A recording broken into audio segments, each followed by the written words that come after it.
get it. I thought I'd die in your arms. I thought I'd die in your arms. Well, I guess I'll start off with the idea of the song.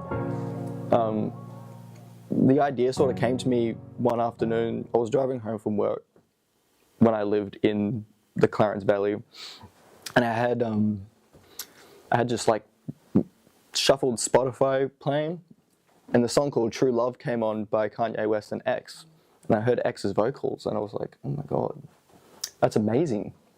I want that. I was like, hold on, well, I got to listen to the rest of the song, right?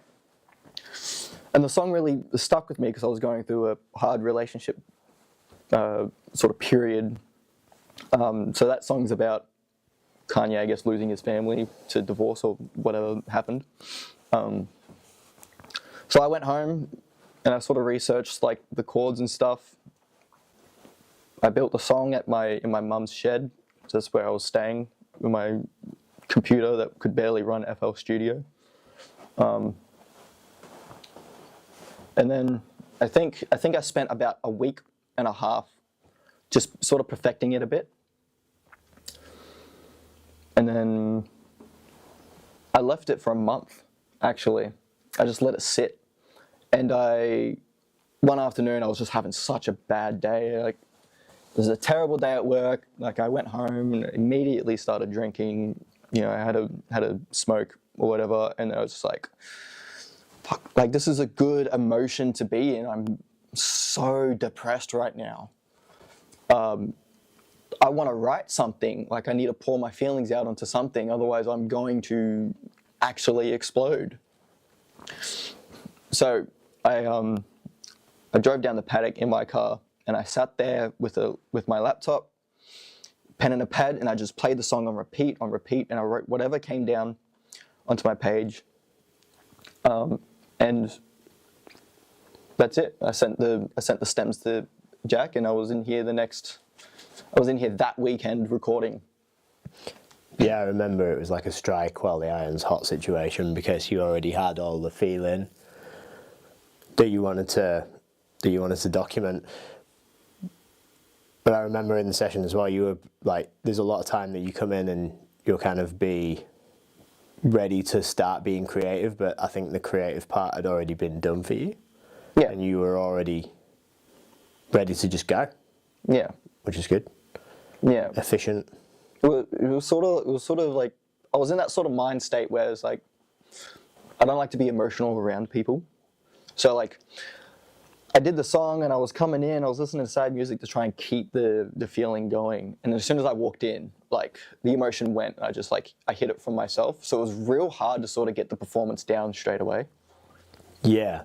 Well, like I asked you before off camera how you rapped first and then you did the chorus where you sang, but then you came back and circled back and did the rap, because I think that you kind of like had fallen short on what you wanted to with the rap intensity wise, and then you went and did the singing part and it really pushed your voice to kind of like an unhealthy place. Yeah. And then you went back around and did the rap, and by the time you'd done that, there was like a way more husk in your voice, and it just helped. You were kind of pushing the gear, pushing the preamps a little bit, and it just meant that there was more to grab onto EQ wise. So when you solo those vocals, they're really raspy. Yeah. And then that just helps to cut through heaps, but it also helps to just tune in totally to your headspace at that time. There's a lot of pain, and that comes through real good. So. Yeah. Well, there's a lot of power behind the voice. Like, I was battling, like, in the booth when I was recording, because we went over it so many times, because I kept messing it up, because I was sort of battling myself. I was trying to remember the words and read the words off the page, but also deliver it in an emotional way. But like I said before, like, I don't like to be sad in front of people. So I was battling that feeling as well, because it wasn't delivering. So yeah, by the end, it was sort of like this climactic sort of just ensemble of just like feelings that just exploded out. And I think that's what we sort of captured in the song, and that's why I think the song's so good is because like it's genuine feeling.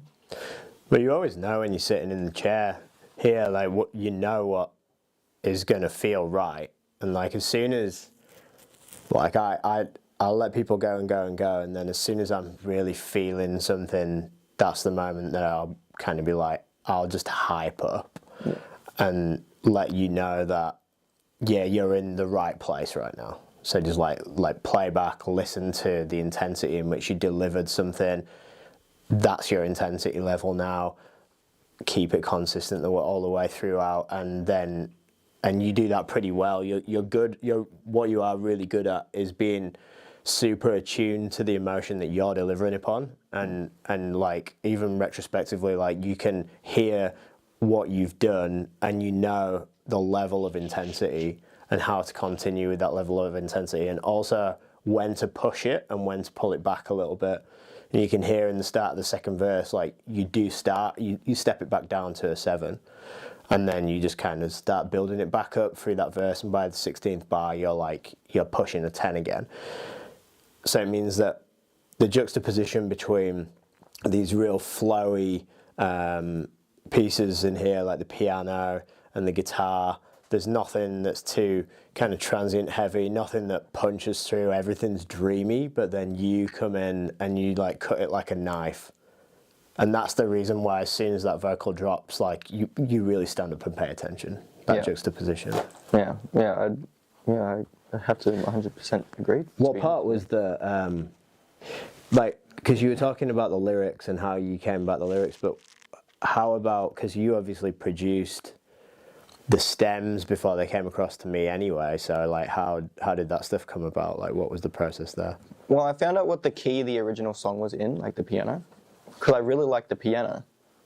So I was trying to sort of emulate that sound a bit, and I can't remember what key it was now, but it's literally just like a chord progression. It's just going up and then going down. Like if you really pay attention to the piano, it just goes up and then goes back down. That's all it is. Yeah. The drums, the snare is just like a basic 808 snare that you can get on FL Studio.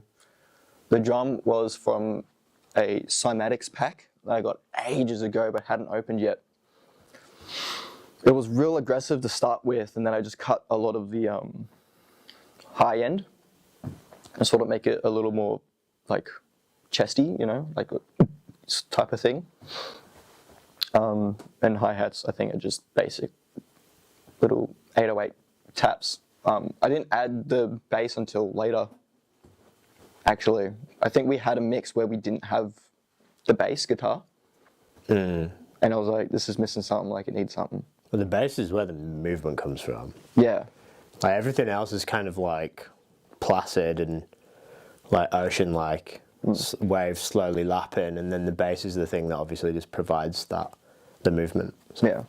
Yeah, but like everything is it's just, I think it's C. I want to say C major, but I may be wrong. I'm not that genius. That's the key. Yeah, but it's literally just the chord progression going up and down. Am I terribly wrong? Is that what that smiles for?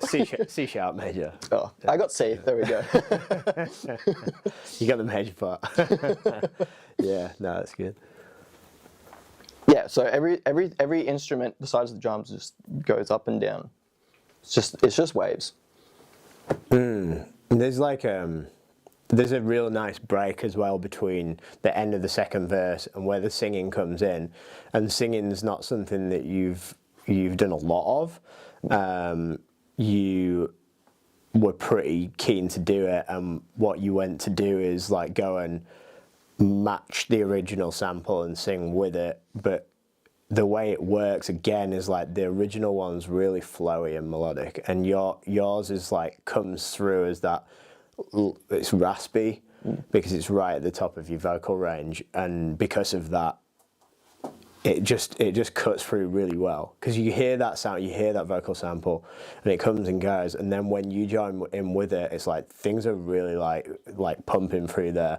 It really builds on it well, and then you drop out and everything kind of starts to resolve itself. in a really calm way as well. So just like the moments that you come in, you kind of just bring this like grit and attitude that wasn't in the original. And the original, like that juxtaposition again, just really helps you to find like a place in here that just takes it to. It gives the song a totally different meaning. Yeah, yeah, yeah. When the beat cuts out and like the aggressiveness stops, like my vocals stop, and then it just goes back to dreamy, cloudy, just smoothness. That's the part that really gets me. Like when I listen to the song, I get emotional from those parts where the aggressiveness cuts off, and it's like, oh, like, what did I just hear?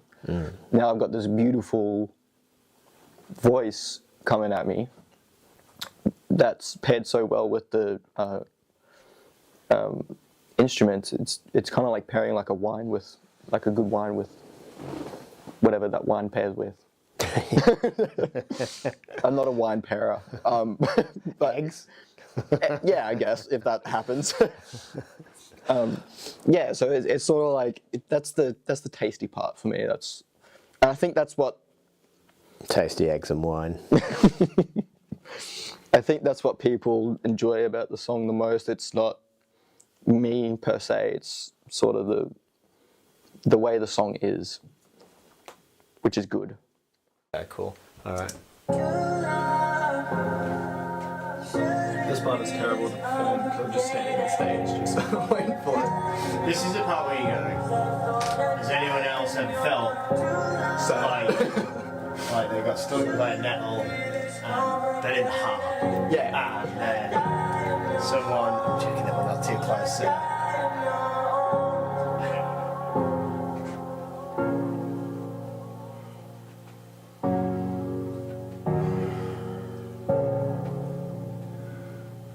Hiding my feelings, I'm fucking scared of sorrow. Accepting bullshit as reasons to deal with it tomorrow. Standing on top of a building, got no balls to jump though. Instead of fixing my flows, I should fix the way my heart broke. You were a dream I was living, but the way I was dealing, I've let unwanted opinions affect the way that I did things. You said you're scared I was leaving, cause I was scared of a ring. But the thing I'm afraid of is the way that you see me. You know you can't believe the truth if the truth was for sale. But still you bought up all that reason so we'd eventually fail. I was always here for you, even after I bowed, ignoring what I had to do, always chasing my own tail. I hated running in circles and the way I see things, the type of shit that my team be on will affect the business. Ultimately it hurt me was the fucking decisions had to make, cause you relied on me, it wasn't easy.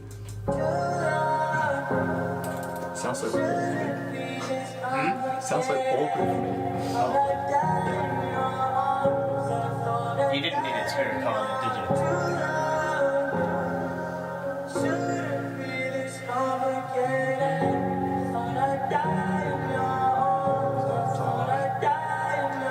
When it came to him, yeah, you knew where I stood on it. Never trust that type of person, but I couldn't pin proof on him. Told me he was removed, but as soon as he could, he opened up your DMs. He wasn't as blocked as he should have been. Broke my heart into pieces, grounded it into seasons. Put it on top of the bullshit that you cooked up to feed me. You gave your family reasons, treat me like I was keeping me in a prison. You didn't know you was building when I was fighting for myself. You never offered your help for your family from hell. Then you turned on me as well. I just wanna be myself, cause I know I can excel. You hate me cause in a dream I was sleeping with someone else. It's hard to hear the truth and to see the way I see. Now I'm gone like poof and I lose the way you looked at me. I don't know as proof someone new wouldn't be you and me. Now I look stupid to lose someone like you, baby. Shouldn't be this complicated. Thought I'd die in your arms. I thought I'd die in your true love. Shouldn't be this complicated. Thought I'd die in your arms. I thought I'd die in your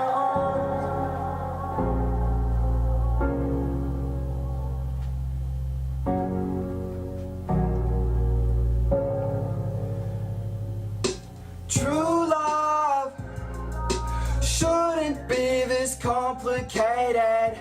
Thought I'd die in your arms. I thought I'd die in your true love. Shouldn't be this complicated. Thought I'd die in your arms. I thought I'd die in your